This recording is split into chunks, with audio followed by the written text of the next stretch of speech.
The international super spy James Bond is certainly no stranger to video games.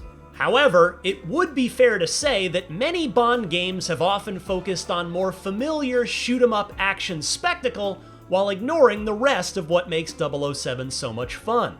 There's so much potential for a Bond video game to really lean into those stealthy and socially charismatic encounters that the films capture so well. And that's what makes Hitman developer IO Interactive's long-awaited turn towards the James Bond franchise so appealing. That's it, mate. Silent but violent. Bringing the Hitman series' social stealth and open-ended design for its take on James Bond, 007 First Light has the makings of an incredibly ambitious attempt at a fully realized spy story starring the iconic character. After spending some time with the opening hours of this new James Bond origin story, I came away feeling more confident that the Hitman devs were the right team to take on this reboot, and they may just deliver on the most original take for Bond's breakout adventure. It's really quite simple. Bond is a bullet without a target. Let's give him one. My hands-on time focused primarily on 3 missions. The opening mission set in Iceland, the MI6 training set in Malta, Italy, and a spectacle-driven infiltration and escape set at a ritzy gala in London's Kensington Borough. As a modern origin story, 007 First Light focuses on Bond's early days as an MI6 recruit and on the decisive missions that grant him his status as a true 00 secret agent. Listen carefully. You have less than 1% chance of success. Now stand down. I'll take those odds. Bond. Kicking off with an explosive mission in Iceland, Bond encounters a ruthless organization stealing secret technology at a remote facility, setting off a global chase to find those responsible.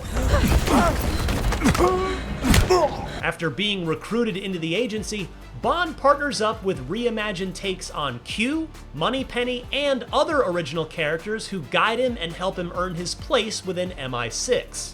There's been a variety of tones across the Bond franchise, ranging from gritty spy thrillers to more over-the-top comical spectacles. From my hands-on time with First Light's opening missions, it certainly lands more so in the slick and punchy style of both the Pierce Brosnan and Daniel Craig eras of Bond.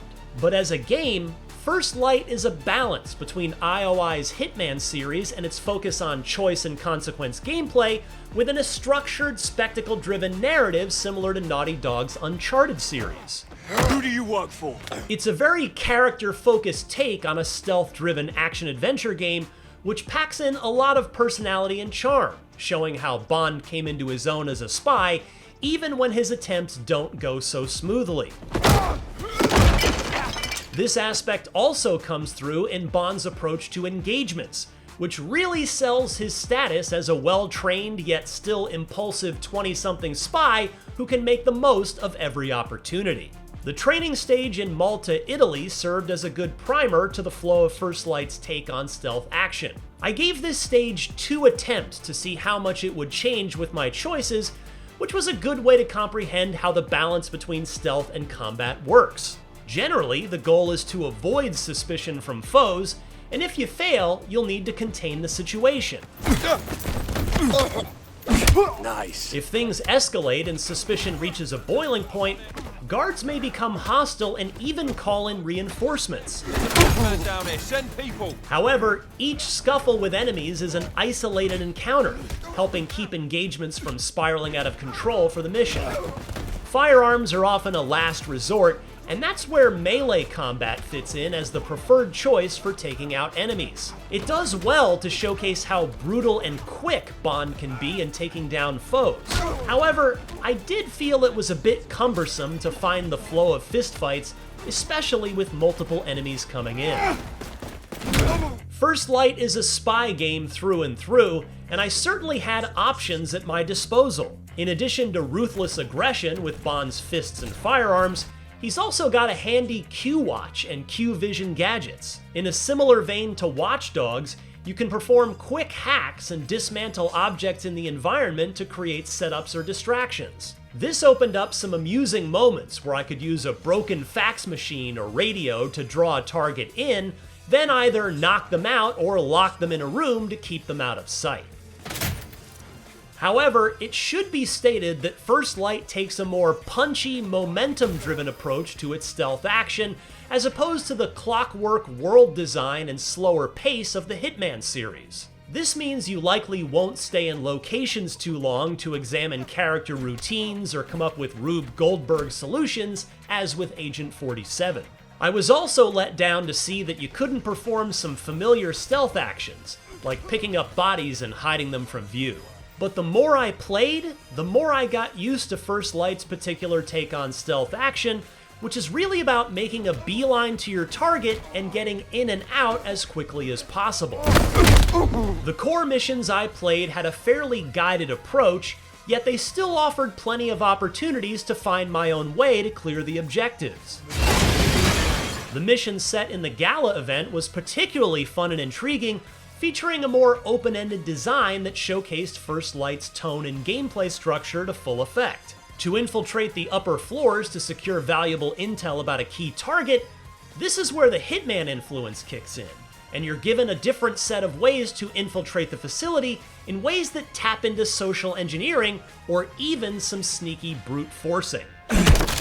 Hang on. In my attempt to eavesdrop, I overheard a phone conversation with a PR agent complaining about a journalist late for their appointment. She might be able to help me here. Assuming their identity, I then talked my way into the meeting, but I first had to get a press pass and a camera to look the part. What initially seemed like clear-cut objectives quickly went sideways when the real journalist showed up and had already checked in, I think there must be a mistake.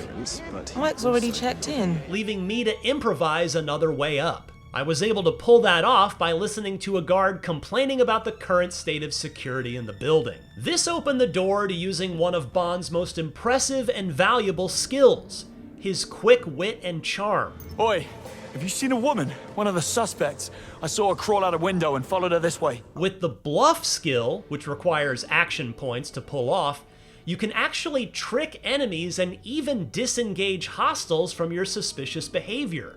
The power of this skill is improved when you read up on intel or gain knowledge from the environment, which lets you leverage the information to make an in with the NPCs in the level. It essentially turns those familiar Bond quips and one-liners into a gameplay maneuver, leading to slick, hilarious moments where social engineering is in full effect. Can I help you? Security. Don't mind me, just doing a quick sweep. One of the more memorable moments from bluffing was during a tense stealth sequence. After knocking out a guard, another one on patrol caught me shortly after. I quickly activated the bluff skill and convinced him that the unconscious guard had suffered a medical emergency and had fallen on his own. The deception worked, and the guard disengaged from me and went to examine the knocked out guard, which gave me time to dispose of him as well. Eventually, I was able to sneak my way up into the upper levels, which led to an exciting boss encounter against one of First Light's recurring henchmen. Without a firearm, I had to use stealth attacks and my gadgets to sneak around and set up traps to get the best of him. But in keeping with the need to adapt, the boss learns from his mistakes and will avoid or outright deactivate any similar traps in adjoining rooms. Not long after, I encountered a more combat-driven encounter against tactical officers, and that's when First Light's full-on combat phase, known as License to Kill, engaged. In keeping with Bond's status as a spy, combat is often necessary in certain situations, and you'll have to use whatever methods you can to take out enemies, lethal or non-lethal. Compared to previous Hitman games, First Light features some fantastic action mechanics, and the core shooting feels especially great when in the moment. I had some particularly cool moments where I tossed an empty submachine gun at an enemy's head before pummeling him to the ground, and when I shot a weapon out of an enemy's hand and grabbed it out of the air to fight him off with it. Closing out the mission in style, I made my exit from the gala and into another firefight before boarding a garbage truck and barreling down the streets of London in reckless fashion. which totally gave me the same vibes from GoldenEye's iconic tank chase scene. Looks a bit tight.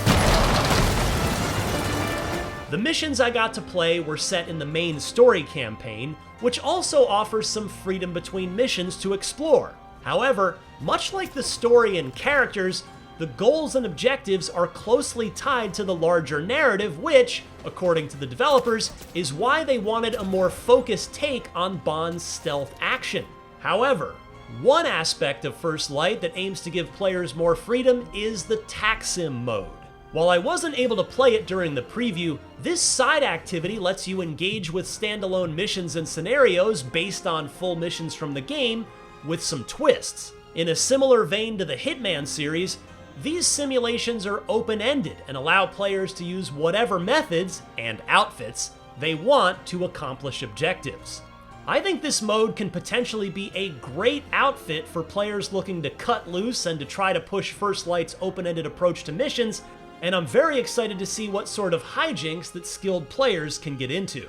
It's been many years since the last proper 007 game, and the larger Bond franchise seems to be in a state of reassessment, and that certainly puts IO Interactive's latest in a great position to deliver an exciting new Bond game cleverly. With 007 First Light's character-first approach to delivering a fully realized Bond adventure, it's so far got the charm, wit, and raw energy to make this spy thriller one to keep an eye on as its May release fast approaches. For more on the latest upcoming games, check out our recent previews of The Blood of Dawnwalker and Hell Let Loose Vietnam. And of course, for everything else in the world of video games, stick with IGN.